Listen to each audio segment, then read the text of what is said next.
everyone, my name's Sakira. And my name's Katrina. And we're from mildsauce.org. Today we're taking a look inside the Night Ministry, a local organization that helps homeless youth here in Chicago. In order to further our presentation on Safe Space, we interviewed one teen and one employee that works with the Night Ministry. I would describe an ideal safe space in a couple ways. So when I think of safe space, the first thing that comes to mind is a safe physical space, and that the surroundings are conducive to just being comfortable and open and yourself in a physical space. But I also think of safe space as a safe social space. The people around you make you feel safe, and a safe emotional space. Even if you're by yourself and there's nobody else around, you still feel safe. You feel like you can be your true, genuine self emotionally. I would describe it as somewhere where there's no drama, there's no fighting, and people don't get involved in other people's problems, I guess. Make sure that also that the area around us is also safe, so that's what I call safe space. So the Night Ministry is a nonprofit here in Chicago that provides housing and health care and human connection for people struggling with homelessness or poverty. And so our mission is to create safe space for people that are looking for support. When people come to visit our mobile health outreach bus, a big chunk of that time may be seeing a nurse practitioner, maybe getting a meal, but it's also just spending time on a corner in front of the bus, engaging with our staff and engaging with their neighbors in a place where they feel comfortable being open, sometimes vulnerable, but in a place that they feel is safe.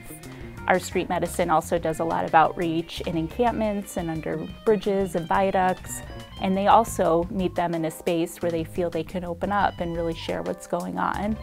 We have 5 different youth housing programs, and those came about in response to young people wanting safe space specifically for their age group.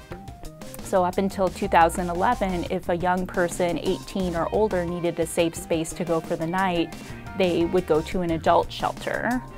Many were experiencing their first time with homelessness and really just needed unique support. And they brought this forward to the Night Ministry, and the city of Chicago found funding to create the crib. Well, I had somewhere to go, first of all of the time, and I wasn't really worried about food or shelter. And if I did have food or problems, it would just be figured out on our own. So the crib started in 2011, and we found early on that space was extremely important. Right now the crib is in a church basement, and it's a relatively small space, especially if we're full and have 21 young people.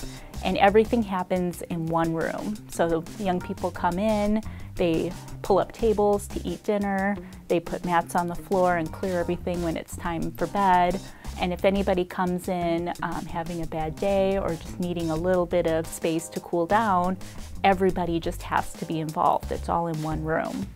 So the Night Ministry has known for years that we wanted a bigger physical space, not to provide for more people, but to provide better quality, better dignity of services for those that we had. In recent years, people have started really embracing the housing first model.